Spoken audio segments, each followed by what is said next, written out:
Et maintenant, nous allons avoir un témoignage en donnant la parole au docteur Virginie Guastella, chef de service de l'unité de soins palliatifs à l'hôpital Nord. Bonsoir à tous.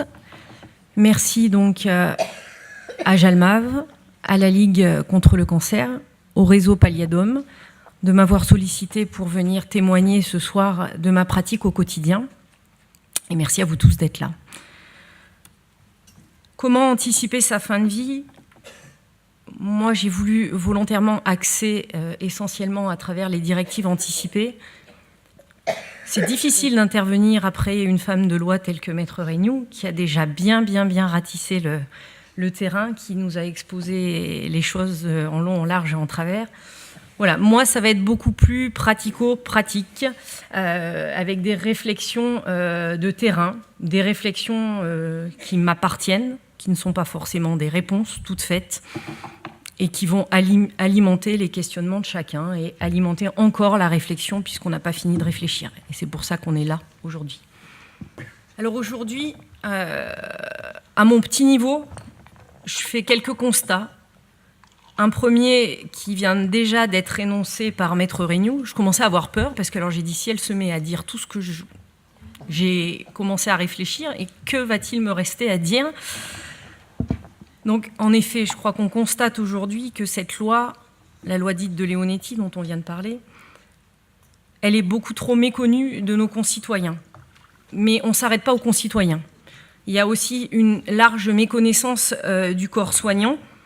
Et je vous ai fait un espèce de copier-coller dont le rendu est plus que médiocre, mais pour vous montrer que, voilà, nous, au sein de notre institution, à savoir au sein du CHU de Clermont-Ferrand, on a un groupe de réflexion éthique clermontois, dont le porte-parole est présent ici et prendra la parole ensuite, le professeur Jean-Étienne Bazin.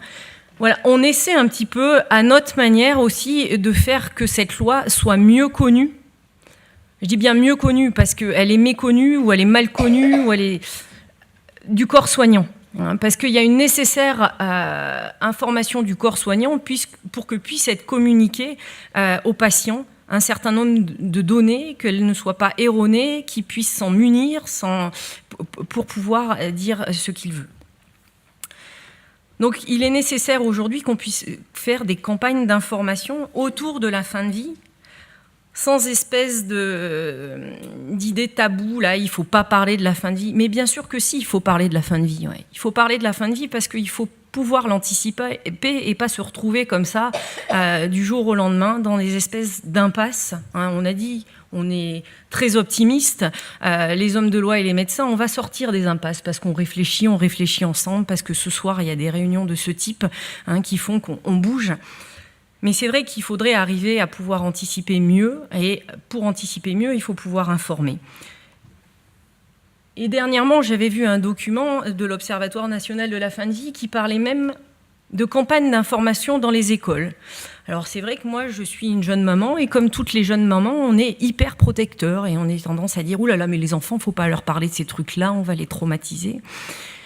J'ai franchement fini par évoluer dans mon mode de pensée, parce que je crois que très tôt, il faut parler de la fin de vie, il faut pouvoir communiquer autour pour que la fin de vie, on le sait, fait partie de la vie, mais qu'elle fasse partie de la vie sans tabou, qu'on puisse en parler librement pour que justement on puisse évoquer, choisir, désigner des porte-paroles, peut-être de façon plus évidente. Je ne dis pas que ça va rendre la fin de vie facile, la fin de vie, ça reste difficile. Au quotidien, quand je rencontre des familles, je leur dis « Écoutez, moi, je ne suis pas là aujourd'hui pour que les choses se passent bien, que vous souriez quand vous allez perdre votre proche. Ça va rester un moment difficile. Ça va rester un moment difficile, mais parfois, l'anticipation fait que les choses passent peut-être avec un tout petit peu plus de légèreté. Donc, dans les écoles, au travail, voilà. Il faut communiquer autour.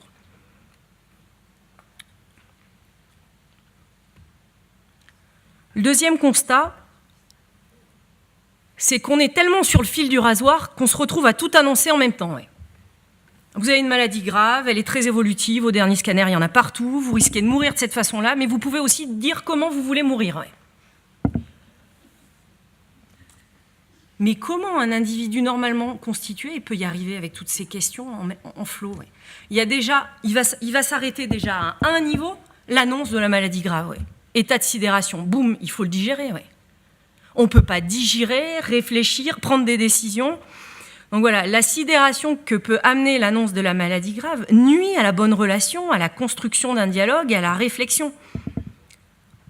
Donc on pourrait dire que ce n'est pas non plus le bon moment pour la réflexion. Et c'est en ça que c'est limitant, voilà, d'attendre le dernier moment.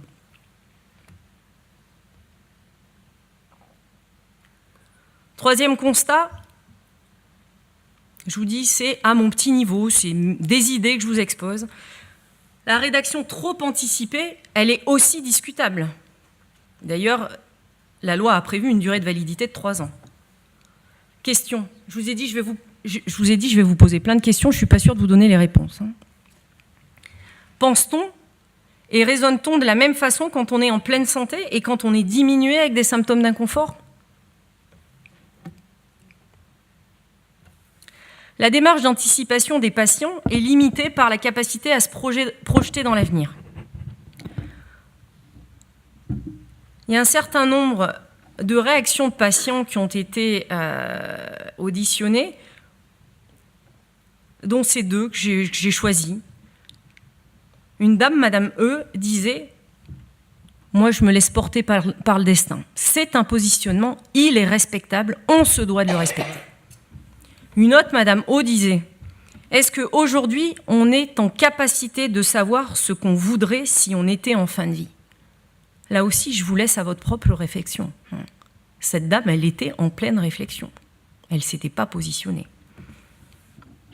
En effet, les capacités d'adaptation des patients à chaque étape de la maladie, et ça on le voit au quotidien, peuvent parfois les amener à faire des choix qu'ils n'auraient pas imaginé pouvoir faire.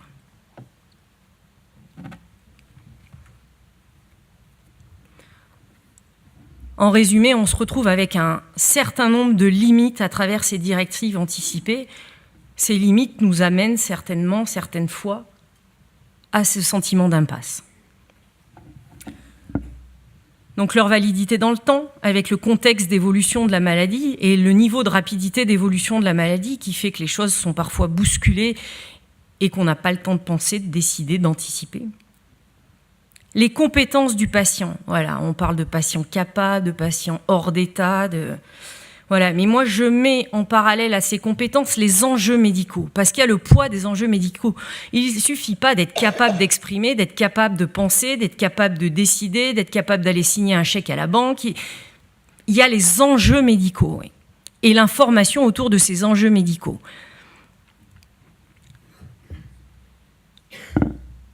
Il y a le risque de perte de chance pour le patient. Et ça, c'est énorme. Parce que me voilà, moi, patient, aujourd'hui, investi du rôle de savoir, de dire, de décider. Mais c'est d'une lourdeur. Est-ce que finalement, je ne suis pas en train de me planter? Est-ce que finalement, je ne suis pas en train de louper la petite chance qui aurait pu m'être donnée par le médecin si finalement ce médecin ne restait pas paternaliste au maximum et ne me guidait pas ma conduite? Je ne suis pas en train de bousculer l'évolution de la loi, parce que la loi, elle est merveilleuse. En 10 ans, elle n'a pas bougé d'un iota, c'est bien qu'elle est quand même bien foutue. Mais c'est vrai qu'il y a des questions que ça soulève.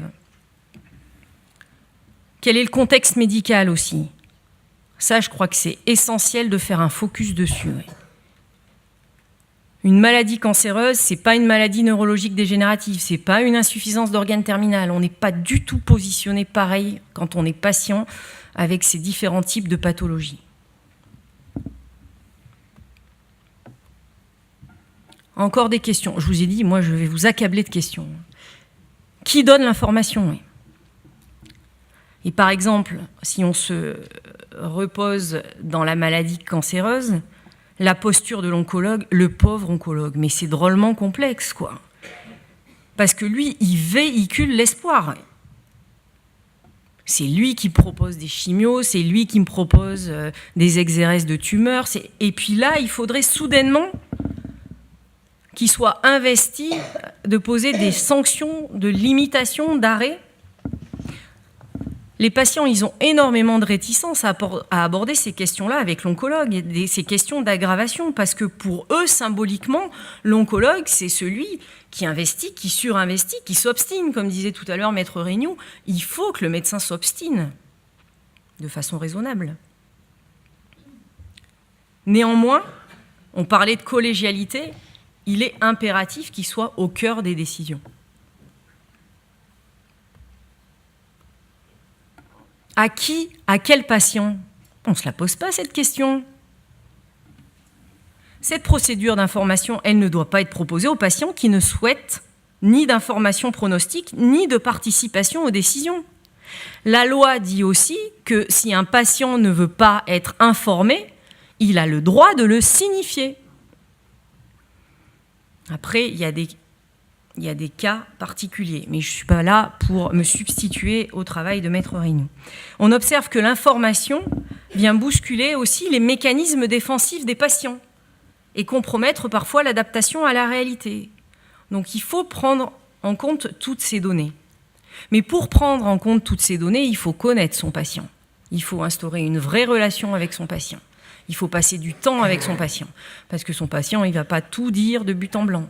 Il faut l'appréhender, il faut le connaître, il faut l'interroger, le réinterroger, le refaire reformuler, parce qu'il y a souvent plein de petites choses ambiguës qu'il est nécessaire de pouvoir rééclairer régulièrement.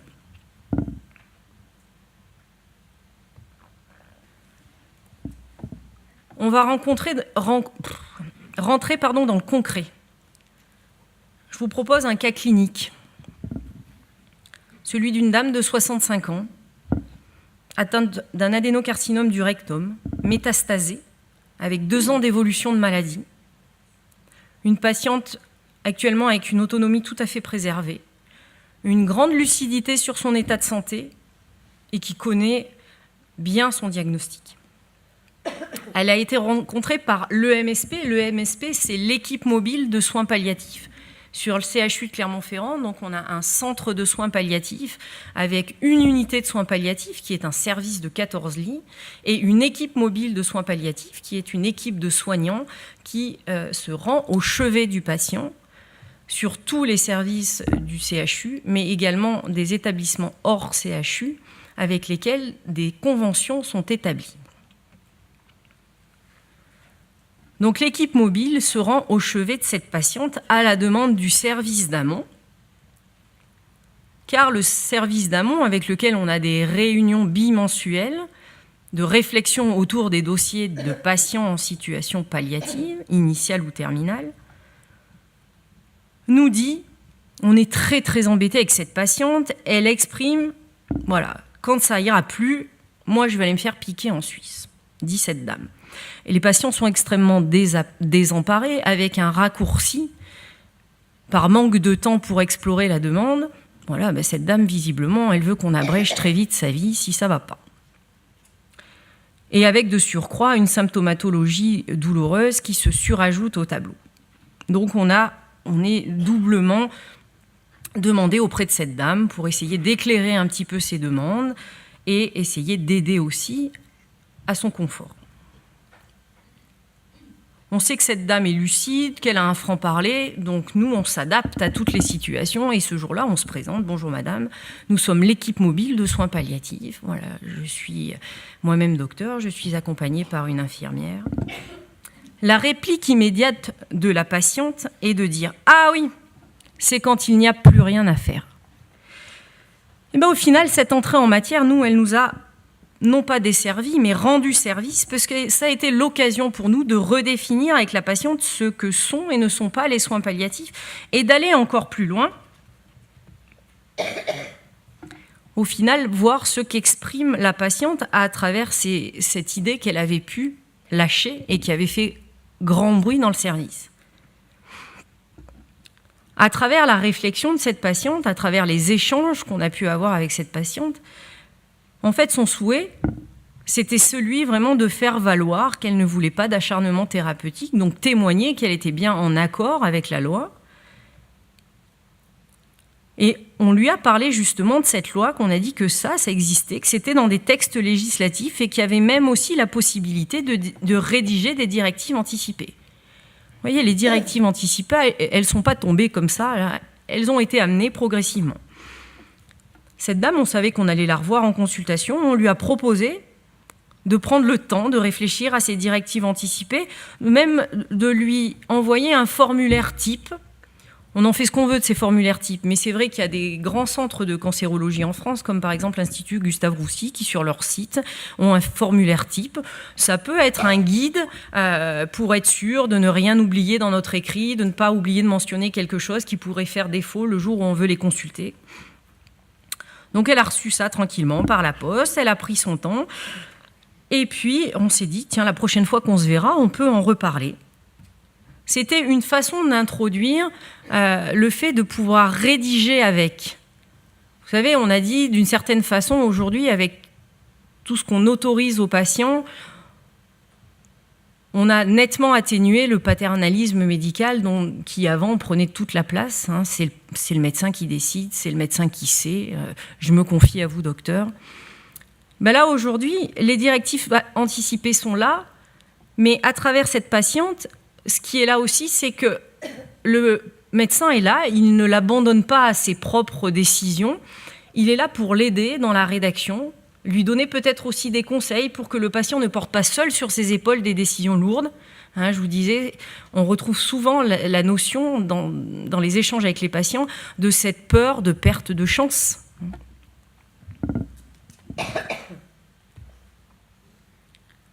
Elle est revenue avec ce petit bout de papier à la consultation d'après,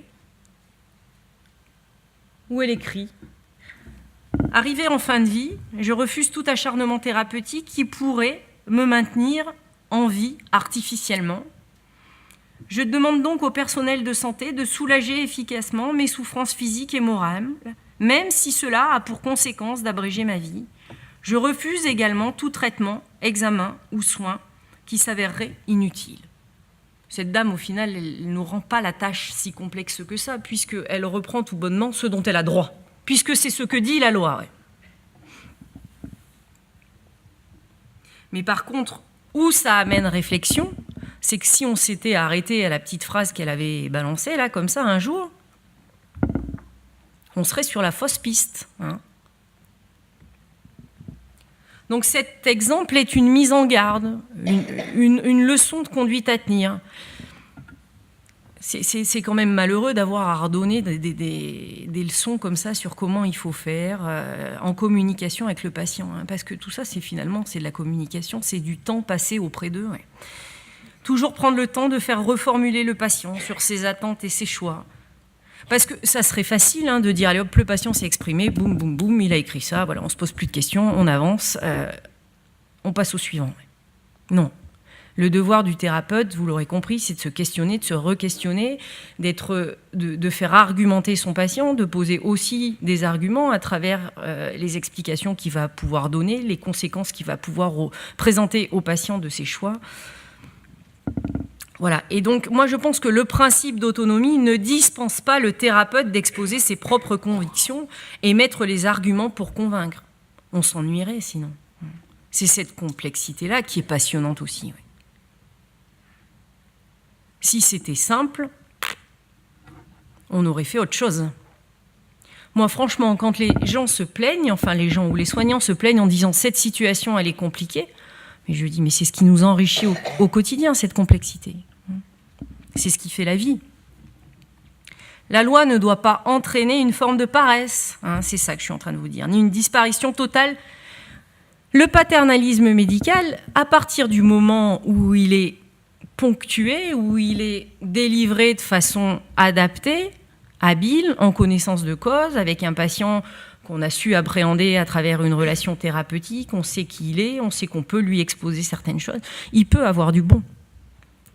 Il peut avoir du bon en ce sens que le patient ne se sent pas abandonné seul à sa décision.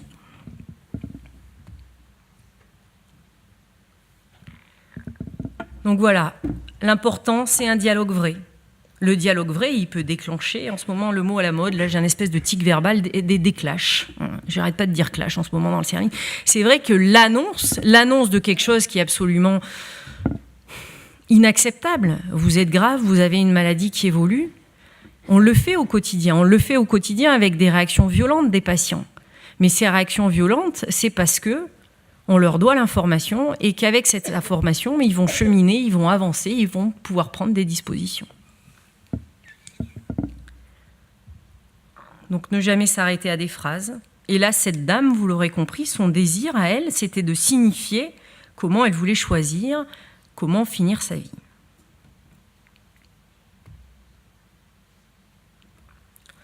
La promotion des directives anticipées, aujourd'hui, elle est renforcée dans le contexte français. Maître Regnoux vous a parlé de l'avis 121 du CCNE, qui préconise que les DA deviennent un véritable outil de dialogue avec le malade. Oui, c'est beau dans les textes. Vous aurez compris que dans la réalité, c'est différent. Mais en fait, il y a autre chose. Ce renforcement-là, progressif du principe d'autonomie qu'on a vu sur ces 15 dernières années, pose la question de l'information, je vous l'ai dit, pour qu'il puisse participer au processus décisionnel. Et il faut être respectueux de ce que veut aussi entendre le patient. Je vous remercie de votre attention.